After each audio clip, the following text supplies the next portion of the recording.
Regis Antônio Coimbra. Aurélio Schomer, em Porto Alegre, 10 horas e 16 minutos, do dia 6 de dezembro de 2020. David. Fala aí o nome. Hume, David Hume. Espanha, você conhece mais do que eu. E quem conhece mesmo é a Bruna Frascola, né? Que eu traduzi. E depois a gente abre para ela fazer um vídeo resposta aqui às Não, bobagens que a gente vai dizer. a Bruna Frascola e o Hume, aquela coisa, nenhum dos dois seria assim, católico fervoroso, né? Um teísta aplicado, né? Eu acho que podemos falar do Hume assim, né? Que ele não era um teísta convicto da linha Santo Agostinho, essa coisa assim. Né? Não era um Leibniz, né? O Hume parece que ele era convicto de que ele não era convicto de coisa nenhuma. Pronto, então. Mas a Bruna segue na mesma linha e temos muitos pensadores dali, pô, mais destacados deles, né? Da atualidade, que seguem essa linha, mas que são extremamente críticos das crenças de esquerda, né? Que são muito, do ponto de vista deles, muito mais ridículas e falaciosas do que qualquer outro. Quer dizer, o Hume, pelo menos, ele se dá o trabalho, né, de debater os pontos de vista teístas, deístas, né, céticos, né, acha a questão, dá importância à questão. Né, as coisas de esquerda, se ele vivesse hoje, eu acho que ele consideraria um excesso de crendice patológico, quase, né? Uma coisa muito difícil de entender. Então, nesse sentido, a gente acaba tendo uma boa relação. E Bruna Frascola tem feito muito sucesso com as suas colunas na Gazeta do Povo, tem feito sucesso, inclusive, aqui no canal, nas poucas gravações que ela fez. Né?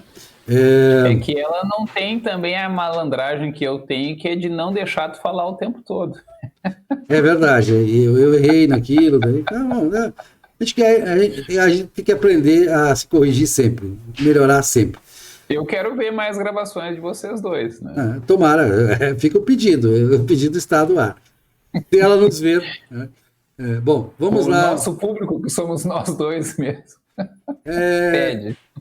Vamos ao ceticismo de David Hume, né? Como é que você qualificaria? Se é caso de falar em ceticismo. Não diria ceticismo, né? Mas é que o David Hume, ele é dos três grandes, como é que se diz? Empiristas britânicos, ou escoceses, já não me lembro mais como é que eles dizem.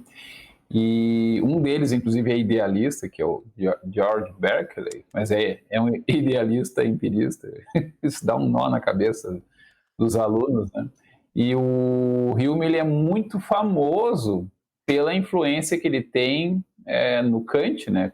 O Kant alega, pelo menos, né, que ele acorda do sono filosófico ao ler o Hume questionando a causalidade, dizendo, olha, a causalidade não existe, porque como só tem na mente, segundo o nosso preceito empirista de que só entra na mente aquilo que vem pelos sentidos e a causalidade ela própria não vem pelos sentidos, então ela é só um hábito. A gente está acostumado a ver uma coisa acontecer, que é a suposta causa, e outra coisa acontecer, que é o suposto efeito, e a gente tende a juntar por associação, vamos dizer assim. Mas não existe a causalidade, propriamente dito, não existe. E o Kant, what? Ele não disse what, mas como é que é em alemão? Wie bitte? E aí, então, ele supostamente, ele vai, então, começar a ler mais sistematicamente e tenta, então, juntar o que teria de interessante do racionalismo, que é a posição dele, continua sendo, de certa maneira, a origem dele, né? E do empirismo, e faz a filosofia crítica dele, né? O que eu acho engraçado nessa explicação, essa é a explicação de manual, tá? Os especialistas talvez possam colocar 1001 poréns nessa conversinha. Mas o que eu acho engraçado é que o Kant, apesar dessa influência do David Hume, né? Eu não sei qual livro ele leu, também não sou especialista em Kant a ponto de dizer, o Kant leu essa edição, né? porque o David Hume, ele foi um autor em busca do sucesso, né? Ele escreveu um grande livro, que é o Tratado do Entendimento Humano, mas parece que não fez muito sucesso, né? E aí ele começou a fazer vários outros livrinhos pequenos. Eu não sei também se esse é o título do livro original, eu tenho ele em... Eu tenho uma versão em inglês, né? E na verdade eu consulto geralmente é na internet mesmo, porque na internet eu posso botar Ctrl F, digitar a parte que eu quero lá, que eu sei que tem tais e tais, tem essa frase, digamos assim, e aí eu vou direto para aquele ponto. E a parte que eu acho interessante dessa grande obra que ele escreveu, que não fez sucesso, ele fez várias versões reduzidas, talvez o Kant tenha lido uma delas, é quando ele fala da questão da razão. A razão é não poder ser mais do que serva das paixões, e é um trecho pequeno, na verdade, sei lá, 1, 2 páginas, 3, e que ele fala também da questão das paixões. Bom, as paixões calmas ele fala mais vezes, espalhado, mas as paixões calmas seria aquilo que geralmente a gente confunde como se fossem a razão. A gente pensa que a razão, na verdade, são paixões calmas, e elas é o que a gente consegue opor às paixões violentas. Então, aquela conversa que a gente até já fez um programa, eu acho, sobre isso, de que o cara diz assim, não, cara, pensa bem, pensa com a razão, né? Não vai brigar com o teu chefe, né? Aí a questão aqui é, eu estou opondo meu impulso de chutar o balde, de xingar o chefe, alguma coisa assim, com uma outra paixão calma, e não a razão, que mas eu quero pagar as contas no final do mês, e do outro mês, e do outro mês. Eu quero continuar tendo emprego, etc., né? Se eu quiser mudar de emprego, primeiro eu tenho que tomar algumas medidas, ver se eu arranjo uma outra colocação. Aí, se for o caso, talvez até eu possa, com segurança, xingar o chefe, porque eu quero que ele fique ofendido, mas eu também não quero perder o emprego. Então, a razão ela pode fazer essa harmonização de impulsos que podem ter consequências desastrosas, né, se não forem levadas em consideração. Mas eu não estou opondo um impulso, uma paixão à razão. Eu estou usando a razão para dar uma harmonizada nos impulsos, nas paixões calmas, nas paixões violentas, né? E que constitui, então, assim, aquilo que vai formar a minha intencionalidade, a minha disposição de agir de um jeito ou de outro, não é a razão só entra aqui como uma síndica, das diversas tendências que eu tenho, né? Bom, E isso o Kant parece que não aproveitou, porque ele vai justamente, ele se atola, vamos dizer assim, na perspectiva racionalista de que, inclusive, liberdade é obedecer à razão. ele vai beber de Rousseau aí também, né? Bom, mas nós estamos em Hume. Quais são as grandes conclusões de Hume, as grandes repercussões? E se Bruna Frascola, no atual momento, eu sei que você é um leitor dela, bastante de alguma coisa que ela escreve.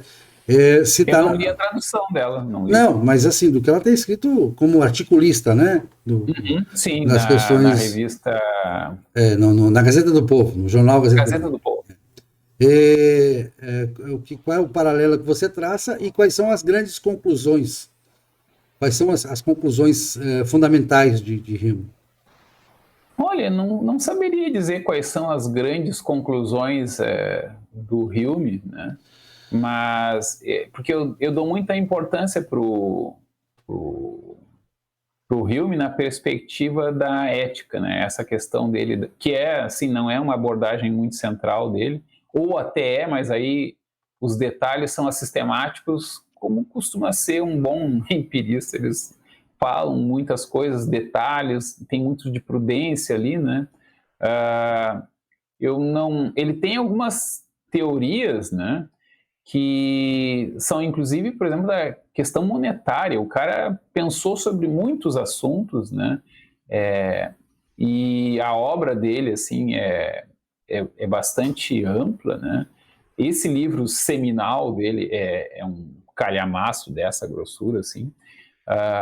e é difícil de dizer, a posição dele é essa, tá, a posição dele sobre isso é essa, a posição sobre isso aqui é tal outra. Ele tem muitos assuntos que ele aborda,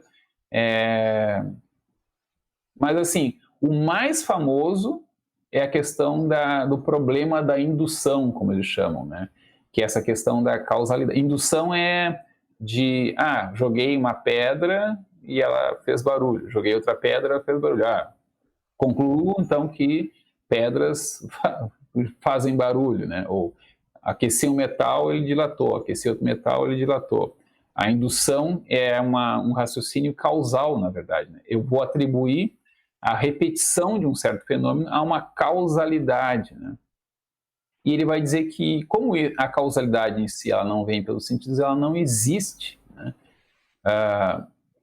E é isso aí que ele, digamos assim, ele é muito rigoroso na aplicação do princípio empirista de que nada entra na nossa mente que não seja através dos sentidos. E aí a causalidade para ele, a indução, é apenas um efeito de associação, um hábito, né? A gente está habituado a ver a pedra cair no chão e fazer um barulhinho, né? Ou cair no pé e doer. É uma mera associação. Ele é conhecido até por dissolver a própria noção de sujeito, né? O que seria o sujeito? É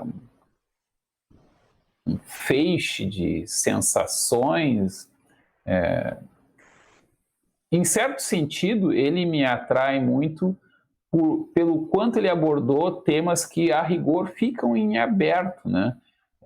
Uma das minhas preocupações é a questão, por exemplo, da consciência. Como é que surge, o que é a consciência, né? É uma coisa que a mim interessa bastante. E autores como Hume, às vezes, como o próprio Adam Smith, né? São muito interessantes na maneira como eles abordam essas coisas e que, de certa maneira, é difícil dizer que eles têm uma conclusão, né? Então, quais são as grandes conclusões do David Hume? Eu, particularmente, não saberia dizer. Mas ele, para mim, a grande conclusão, assim, ele faz vários raciocínios, vários argumentos, né? Muitos argumentos. Ele é um autor de extrema riqueza de detalhes, vamos dizer assim, e eu, particularmente, estou numa fase de olhar para ele e dizer, pô, eu estou perdido no meio de uma floresta, muito interessante essa floresta. O que me chamou a atenção, que eu sei assim precisamente, é essa parte em que ele diz que não é a razão que a gente opõe às paixões, porque a razão é só uma faculdade de cálculo, vamos dizer assim, né? A razão entendida como uma faculdade de cálculo, ela não é capaz de nos dar objetivos, o que ela nos permite. Então, ela também não se contrapõe a nada. Eu quero me atirar no rio. Ok, como é que tu faz para chegar até o rio para se atirar nele, né? A razão pode me dizer como, né? Ela não me diz o que fazer, né? Eu quero ter uma vida longa e próspera. A razão vai me dizer como tentar fazer isso, ou vai me ajudar a descobrir como buscar esse objetivo. Ela não me diz para ter uma vida próspera, ela não me diz para me jogar no rio, ela não me diz para ter uma vida louca. A razão não determina os fins.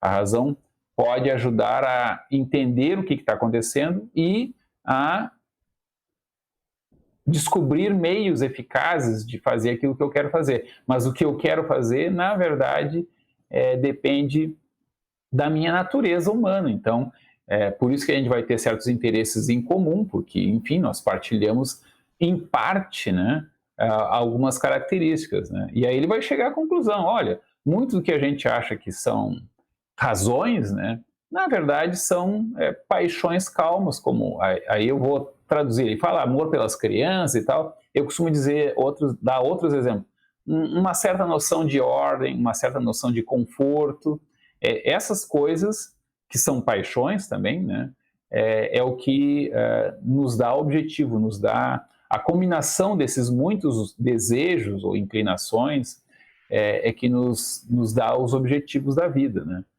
Da vida que, inclusive, cada um tem que fazer o seu blend, a sua mistura, né, das suas paixões, das suas inclinações, das suas questões, né, para dar sentido à sua vida. Aqui eu já misturei também os existencialistas, fiz um mesh geral. Mas o David Hume, eu conheço, eu leio ele muito com esse foco na perspectiva dele em relação à ação humana. Aí é como ler também, né? O Adam Smith, qual é a posição final do Adam Smith? Acho que ele não é um filósofo esquemático dessa maneira. Ou pelo menos eu nunca consegui perceber. Não, lógico, não. Mas essa questão que você colocou, de que eu sempre digo isso no meu livro também, de Evangelho segundo a Filosofia, essa oposição dualista entre razão e sentimento e emoção, ou inclinações que seja, né? Ela é despropositada, ela não se sustenta, né? Ela não resiste a uma análise mais. E Hume, a única frase que eu cito dele no meu livro é quando ele fala sobre a questão das crenças relacionadas ao depois da morte. Né? E aí o cristianismo é muito interessante nisso, porque o Antigo Testamento não diz nada. Né? Não tem, você pode pegar o Antigo Testamento, ele é bem mais volumoso do que o Novo Testamento, mas ele não diz o que vai acontecer depois que você morrer. Tem lá não é uma questão central. Inclusive, ela não é uma questão. Não. O Jó. Ela não. Peraí. O Jó. Não. Peraí. Só um pouquinho. Deixa eu só concluir aqui. Então, ela não é nenhuma questão central. Ela não é uma não questão no Antigo Testamento. Tá. Ela não é uma questão central no Novo Testamento, no Evangelho do Novo Testamento. Ela vai em passando, quer dizer, a vida eterna e tal, mas não explica exatamente o que é a vida eterna. Você tem que fazer uma relação e tal, para entender mais ou menos o que quis dizer com vida eterna, juízo final. Tanto é que há divergências em escolas cristãs, se a alma pode ser aniquilada ou não, se ela vai viver no inferno eternamente ou não. Enfim, o que acontece, se existe purgatório ou não existe. Todas essas correntes foram permitidas por causa das omissões do texto do Novo Testamento, que se dedicou até à tarefa, mas se dedicou muito por alto. E aí Hume tem uma frase que, ao meu ver, casa com isso, quando ele diz que as pessoas têm dúvidas terríveis sobre isso. Né? As pessoas têm as dúvidas, abissal as dúvidas sobre o que vai te acontecer quando você morrer. E que as afirmações que elas fazem, as mais fanáticas, são as que mais traduzem a dúvida. Ou seja, quem faz afirmações fanáticas sobre o que vai acontecer depois da morte, geralmente são as pessoas que mais alimentam dúvidas sobre isso. Agora, fale do Jó. O Jó, eles fazem uma experiência com o Jó, né? E ele se dá bastante mal nessa experiência. E aí ele é recompensado. Ele é recompensado como? Em vida. Sim, o Antigo Testamento não trata não é transcendente, do ponto de vista do que vem depois da morte. Tanto que os fariseus, que era uma escola bastante, digamos, fanática, tradicionalista do judaísmo, né? Eles acreditavam em metempsicose, que é o que a gente chama de reencarnação. Né? Acreditavam nisso. Eles tinham influência de outros povos. Eu acho que eles insistem em não acreditar em vida após a morte, até para não se misturar, não se confundir com povos dos quais eles tinham tido conflito, como, por exemplo, os egípcios. Não, mas os fariseus, no caso... Após a morte era importante. Os fariseus acreditavam na metempsicose, na reencarnação, a alma reencarna e tal, né? Mas o que eu quero dizer é que sempre existe uma tradição longa, como o judaísmo, né? Várias heresias, como diriam os cristãos, né? E aí às vezes a heresia que surge define a posição doutrinária principal, porque ela tenta se distinguir da heresia. Exato. Ela fica mais radical em relação ao ponto da heresia após a heresia ser proposta e ter uma certa importância. Então, mas voltemos ao Hume e suas... O Hume, nesse aspecto, ele era muito cético, né? Ele tendia a analisar de maneira racional, com base em alguns princípios básicos, como, por exemplo, a posição dele empirista, né? E ele é mais famoso pelas desconstruções do que pelas construções. Por isso que é difícil dizer qual é a posição do Hume a respeito disso. A gente pode dizer que ele nega tal e tal posição. Agora, descobrir qual exatamente é a posição do Hume é uma tarefa mais para especialista, porque eu não sou, né? Não, eu acho, e aí eu embora não seja um fã de Hume e tal, não seja... Não, mas esse nosso programa aqui é para chamar a Bruna para um próximo programa. Exatamente, né? Para poder nos dizer melhor, é porque eu não sou um grande leitor dele, eu li alguma coisa, li muita coisa. Mas se tu fores um grande leitor, tu também vai ter... Mas eu acho que, só para aproveitar o gancho, dizer que eu vejo a filosofia muito mais como a utilidade da filosofia, a graça da filosofia, muito mais como uma polícia de pressupostos do que uma coisa propositiva. Ela não deve nem ser propositiva, ela não deve ser dogmática. Olha, faça isso. Não é, a filosofia não deve ser um vida manual de instruções, não deve ser autoajuda, não deve se você seguir esse caminho aqui, você vai bem e tal. Não, ela tem que ser realmente isso, ela tem que ser uma polícia dos pressupostos. Olha, eu vou te dizer que Hume, Hobbes, o Adam Smith, eles dão muitos conselhos. Não, acaba, mas só que eles assumem que isso é prudência, isso não é filosofia. Sim, exatamente. E não dá como uma coisa acabada. Eu também faço isso no meu livro. Tipo, no final, bom, as pessoas estão me pedindo conselhos. Né? Conselho, né? Aí foi o que eu já disse aqui. Ore como o arminiano, como se tudo... Não, trabalhe como o arminiano, como se tudo dependesse de você. Ore como um calvinista e ame como católico. Ame como católico. Então, pronto. Eu acho que se querem um conselho, eu acho que seria prudente dessa forma. Mas não, fora isso, não me arrisco a dar conselhos. Esses caras todos, o Hobbes, Hume, às vezes, o Hobbes explicitamente, né, eles parecem filósofos da linguagem, né, o nominalista, eles começam a discutir, olha, falam da honra, aí começa a discutir o que é a honra, como é que as pessoas usam a palavra honra, o que ela teria de fundo da honra. E as descrições são muito engraçadas às vezes, né, porque são muito cínicas em certo sentido.